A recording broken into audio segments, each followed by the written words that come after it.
Hello and welcome back to my channel. So I got something super exciting in the mail today. It arrived a day early, and that is Ninth House by Leigh Bardugo.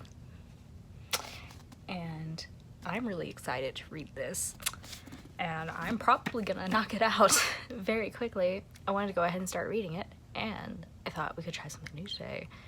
I thought we could try doing a reading vlog because those are fun. I enjoy watching those, and so I thought we could do one for Ninth House by Leigh Bardugo, and I could tell you all of my thoughts on it because I'm very excited about it. We are all very excited about this book, so that is what we're doing. Oh my gosh, it's just also this cover is fantastic, I want to say. It's so pretty. Look at that, it's gorgeous. And the inside, honestly amazing. I'm so excited for this, so I'm going to go ahead and dive right in.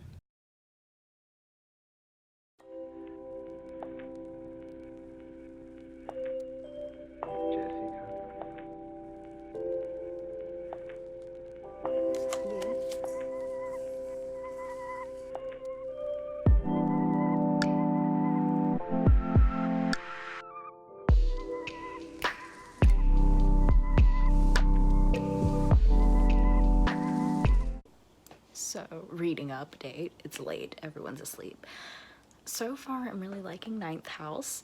I'm about 72 pages in, and when I first started reading it, I was just like really confused and I had no idea what was happening and I was super lost. And then after like the first, I don't know, maybe 3 chapters, I was like, okay, I got this now. I see where we're going. So far, I'm not sure how I feel about the main character. I think I like her, but I'm not sure yet. And so far it's kind of switching perspectives, well, not perspectives, but it'll have a chapter in the present and then it'll have a chapter in the past, and it took me a minute to pick that up, and then once I picked it up I was like, okay, I'm good, but it did take me a minute to grasp. I was really confused for a bit. But so far it's really cool and it's really interesting. I'm excited to see where this goes. Like, I am intrigued. I'm looking forward to reading more. I love the writing, of course, Leigh Bardugo, like, come on.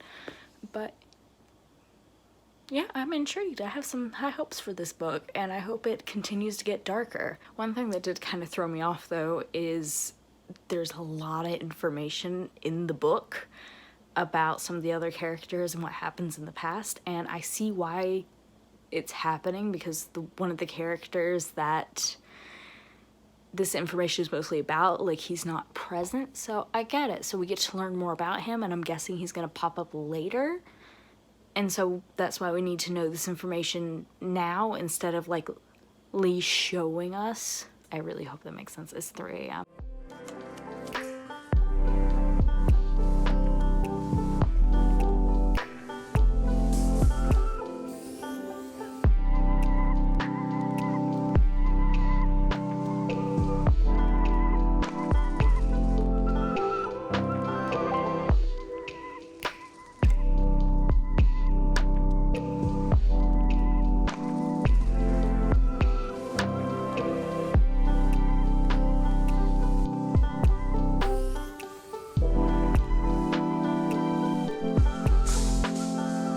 So I actually don't know that much about this book yet.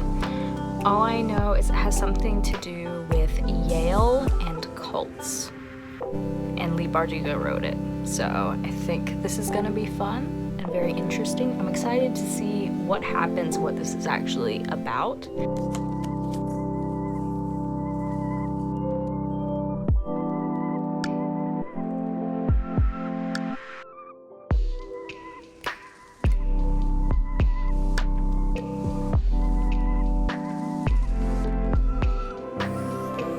Also, do you like my turtleneck here? I was trying to appear like sophisticated and kind of artsy because we're talking about Yale. And so I went for like an art professor kind of look. I don't know. Yeah, that's what we did today. So, as you can gather, we are talking about Ninth House. Someone texted me, Anaya, thank you. So, I finished Ninth House. I meant to like go along as I read it and give you my opinions throughout the book, but I often found myself reading in public and so I feel awkward, but I did make a bunch of tabs of things I wanted to mention or discuss. Overall, I really enjoyed this book. I enjoyed reading it. It was really nice to read. I like the characters in it. I gotta be honest, I really didn't like the main character very much until after I finished the book and I gathered my thoughts more and I was like, okay, I like her because she did have some character development.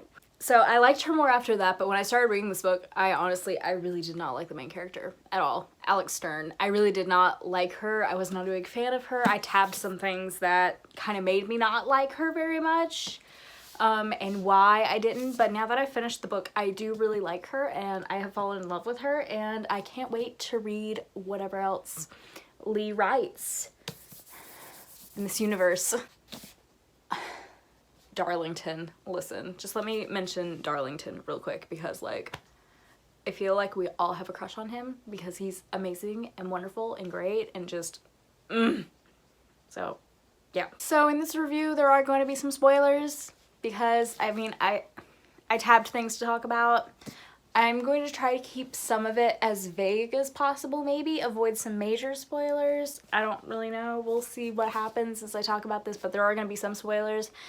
If I think something is extra spoilery, like, I'm gonna try to make it so you can read this even if, read this? If you, I'm gonna try to make it so you can watch this without reading the book first. And I'll just put, like, the word spoiler up if it's something that's, like, really gonna spoil you. And you can mute it, but I'll probably try to keep it kind of vague. So that way people who haven't read this book can decide if they want to or not. You see what I mean? Yeah. Okay, so let's start with what this book is about. Basically, it's about this character, Alex Stern, who goes to Yale to be given a second chance. She's had a hard life. She's dealt with drug dealers, gotten into drugs, basically kind of was on the bad tracks of life, going in a wrong direction. And so she nearly dies. She's found, and then this guy's like, hey, we'll let you off the hook if you like come to Yale. And so she ends up at Yale because she has like a special paranormal gift. And apparently they've been watching her for years. And so they're finally like, hey, we're gonna get you out of this, just, you know, come with us. And so she goes to Yale and she starts training as a Dante underneath this guy called Darlington. And basically Darlington, he goes missing. And that's kind of what this book is about. And so I need to explain more.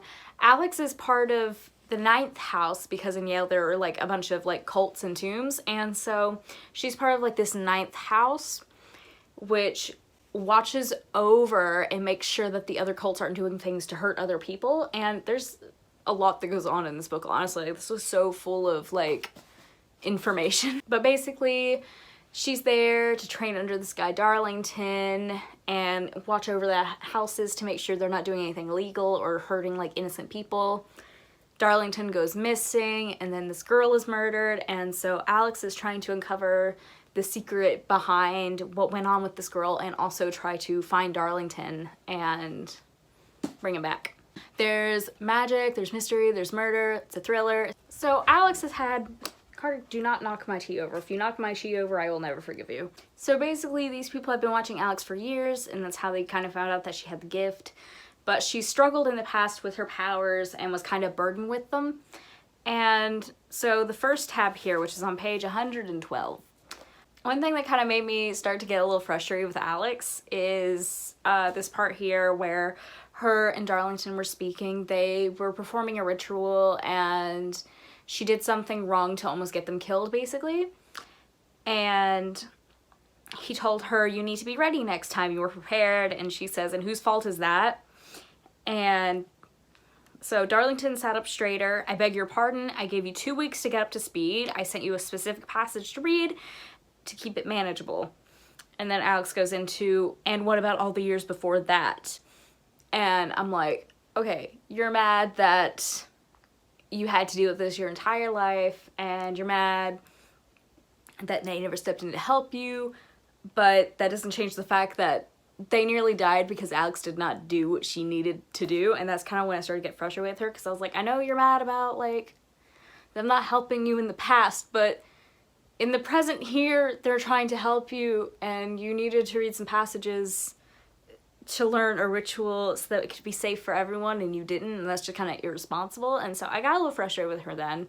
But we actually find out later that Alex was actually sexually assaulted by a ghost, because in this book she can see ghosts. They're called greys, and she can see them, and then she finds out when she's younger that they can interact with her and physically touch her, and she didn't know that. And so when she was younger, she was sexually assaulted by a grey, and they were always harassing her, and she didn't know until later that there was actually a way to ward them and get them away from her. So she lived in fear from these greys her entire life. There's actually another tab here, another example of her not fully doing research to something that's like super important and could kill someone. Later we get into the book, and I go into books completely blind. I mentioned this earlier, never mind. And like I said earlier, like I was really confused when I first got into this book, and I knew Darlington was missing. Like I knew he wasn't where he was supposed to be. I thought he was on a trip. And it wasn't until I got to the part where Alex goes to his house that I realized he was actually like missing. And I was like, oh my gosh, what? Hi, Callie. I have a cat in my lap. So next off, there's this part in the book where Alex is looking further into the case, and she ends up being attacked by this creature called a gluma. And then there's this grey who's very like popularly known as the bridegroom, and he steps in and saves Alex. And he's known for having murdered his wife and then killing himself, and that's how he died. But then she's like, okay, this grey randomly stepped in and saved me from this gluma. Like, maybe I should talk to him. So they break into this tomb. Well, they don't break in, they walk in to try to speak to the bridegroom. Alex and Dawes, they go to speak to the bridegroom. They go into, I forget who it was exactly. He was Wolf's Head's tomb, I think. I'm not entirely sure. But anyway, did you read the ritual? Dawes asked as she walked the perimeter of the room, studying its details. Parts of it, enough to know it could put her in touch with the bridegroom. You have to cross into the borderlands between life and death. Wait, I'm going to have to die? She really should start doing the reading.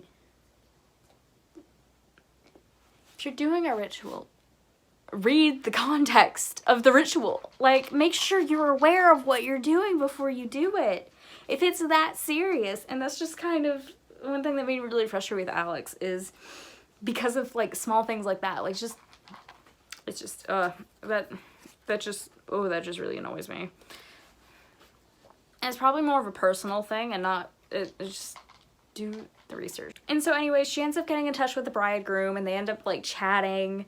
And basically the bridegroom's like, I didn't kill my wife. And Alex is like, well, can you get in touch with the girl that was killed, Tara? Can you get in touch with her and talk to her for me? And so her and the bridegroom are like trying to come to an agreement and like make a deal. But Alex doesn't seem to really want to hear the bridegroom out. She just cares about like what she's after, which, I mean, I guess that's a normal thing, but I'm like, the bridegroom's like asking for help and saying that he didn't kill his wife. Like, maybe you could be a little nicer. Because the bridegroom tried to speak to her, like, just casually. And Alex is like, find Tara. Find Tara. Just find Tara. Find her. She just kept saying that over and over again. And I'm like, dude, you're working out a deal here. Like, you gotta hear him out. And yeah, I get the bridegroom is creepy and he's gray and you don't trust grays, but like, come on, have a little human decency, you know? I love flipping through this book and being like, why did I tap this page? Oh, I see why. I thought this was funny. So basically, Darlington and Alex are speaking to each other. Being left-handed was seen as a sign of demonic influence, the sinister hand and all that. Was it? Was it what? A sign of demonic influence? Not at all. Demons are ambidextrous. Do we ever have to fight demons? Absolutely not. Demons are confined to some sort of hellscape behind the veil. And the ones that do manage to push through are far above our pay grade. What pay grade? Precisely. I just love that. I think that's really funny. I really like Darlington. I think he's really fun. I just really like him. And then we get later into the book to this part where Alex Dawes and the principal guy, fellow headmaster, I don't know who he is entirely, I don't remember. So much happens in this book, like honestly, there's just so much, I can't tell you. I have no, Sandow, that's his name. Anyways, they use this ritual to try to find Darlington, and then this hellbeast appears and speaks with Darlington's voice, and they're like, what? Some stuff goes down. It's scary. Dawes is crying, the tears making slow, silent tracks down her cheeks. He's gone, she said. He's really gone. Alex says, but I heard him, or something that sounded very much like him, and Dawes said, you don't understand that thing. It was a hellbeast, said Michelle, a random lady in the room who was part of like another cult, I guess, I'm not entirely sure. It was talking with his voice. That means it consumed him. Someone let it into our world, left it like a cave for him to walk into. Who? Said Dawes, wiping the tears from her face. How? Sandow put his arms around her. I don't know, but we're going to find out. And then Alex says, but if he's dead, then he should be on the other side. He isn't. He's gone, Alex, Michelle said, her voice harsh. He's not on the other side. He's not behind the veil. He was devoured, soul and all. It's not a portal. That was what Darlington had said that night at the Rosenfield basement. And now she knew she had meant to say. Now she knew what he had meant to say. What he had tried to say before the thing had taken him. It's not a portal. It's a mouth. Darlington had not disappeared. He had been eaten. No one survives that, said Sandow, his voice harsh. Hoarse. He took off his glasses and Alex saw him wipe his eyes. No soul can endure it. We summoned a poltergeist, an echo, that's all. He's gone, Dawes said again. This time Alex couldn't deny it. This part actually made me cry because I thought Darlington was actually like gone. Like, oh my gosh, it actually like, it got to me. The way it was written and like the fact that you get to know him first and then like, it's like, oh my gosh, he's like gone. Like you feel lost.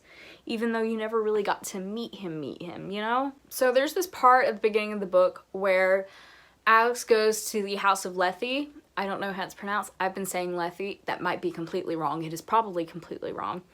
But she goes to the house of Lethe with Darlington to go in for the first time, and there are these jackals that come out and like charge at her and scare her. And one thing that I really love is that, okay, that happened, and then later in the book, Alex is being attacked in Lethe, the house of Lethe, and she needs help. She can't get out of it. She's literally about to be killed. It's a long story. And then Alex's hands lay flat against floorboards. She could feel the cool polished wood beneath her palm. Please, she begged the house. I am a daughter of Lethe. And the wolf is at the door. Sandow raised the knife above his head. This is a spoiler. Alex parted her lips. She wasn't speaking. No, she wasn't talking. And desperately, hopelessly, she whistled, send me my hounds. The jackals burst through the front door in a snapping, snarling pack. They raced up the stairs, claws clattering and paws sliding. Too late. And these hounds, like, they saved her from, like, being killed. I thought it was so cool that they mentioned that at the front of the book. And then brought it up again like later. I really love that. I love that full circle thing. I love that. So I really like that part. And, you know, they still have some loose ends. And I'm still not entirely sure about the Glooma thing. Like, I gotta be honest, like, if they mentioned it, I don't remember the answer to that one. So I tabbed this page because I wanted to know, like, what about the Glooma? But I genuinely, I can't remember if they answered that question or not. If they answered the question, please comment below because I don't remember. That is like this book is full of information and so much happens in this book. And while that's such a fun thing and such a great thing, it's also kind of bad because then you forget a lot very quickly. So later on, I tabbed the page where we start to see more character development in Alex, and this is about the time when I really started to like her. When she said, like, I should have been a better Dante, she whispered. I really like that because then you see her start making an effort to help the bridegroom, changing and actually, like, trying to help those around her and do what needs to be done and help herself. And I really love seeing that change, and honestly, like, disliking her in the beginning and then liking her near the end made me like her a lot more and this book a lot more because I love that she actually does have some character development. And then this is really sad, and this is the last tab that I have, where you find out that Daisy is actually the villain in all of this because she's actually alive and she's been like jumping from body to body and like taking people and like smushing down their soul and like killing them and taking over their bodies so she can like live forever. I don't entirely understand the ending, I gotta be honest. Like, I was a little confused by it. It kind of came out of left field. One thing I really want to do is go back and read this over again, knowing the ending more and seeing if it lines up a little bit more, because it kind of like came out of left field for me. Like, honestly, I was like shocked and confused. But North was beside Alex now. Maybe he'd been there all along. She isn't a monster, he said, begging. She's just a girl. She knew better, said Alex. There was no room for mercy in her. She just thought her life was more important than all of ours. I didn't know she was capable of such things, he said over the clamor of the crowd. I never knew she had such a heart. You never knew her at all. Those were just a few things I wanted to mention about Ninth House. And then the ending, of course, it seems like Darlington has become a demon and they're going to try to bring him back. But I really did enjoy the book. I feel like I really need to read it a second time to kind of go through and understand it more, because again, there's a lot of information in this book, and also like I love reading, but I'm not the best at retaining what I read. I usually have to read it a few times to really fully like it sink in. But this is what I got from the book reading it the very first time, the once. I will read it again, but right now that's what I've gotten from this book. And these are all my own opinions. You guys should read the book for yourself, see how you like it, see how you know, like really interpret it and take it. But I really enjoyed this. I'm looking forward to more books in this series. I'm definitely going to read this a second time when I have more time. And TV shows: Keeping Up with the Kardashians, The Walking Dead, The Blacklist, The Last Ship, Grey's Anatomy. Do you want to hear the next 5 shows? my Siri turned on. I'm here. That scared the crap out of me. Oh my gosh. Oh my gosh, that scared me. So yeah, I'm gonna go, but thank you for watching this video. I hope my review was entertaining. I don't even know if that was a very coherent review. I don't know. I'm not the best at giving reviews, but I really tried here. So yeah, thank you for watching. I hope you have a good day and a good week. I don't remember what I usually say at the end of my videos anymore, but thank you. Have a good day and a good week. I'll see you next week for another video, and yeah, let me know what you're reading, what you think about it in the comments below, and tell me if you've read Ninth House and if you like it or not. Thank you. Bye.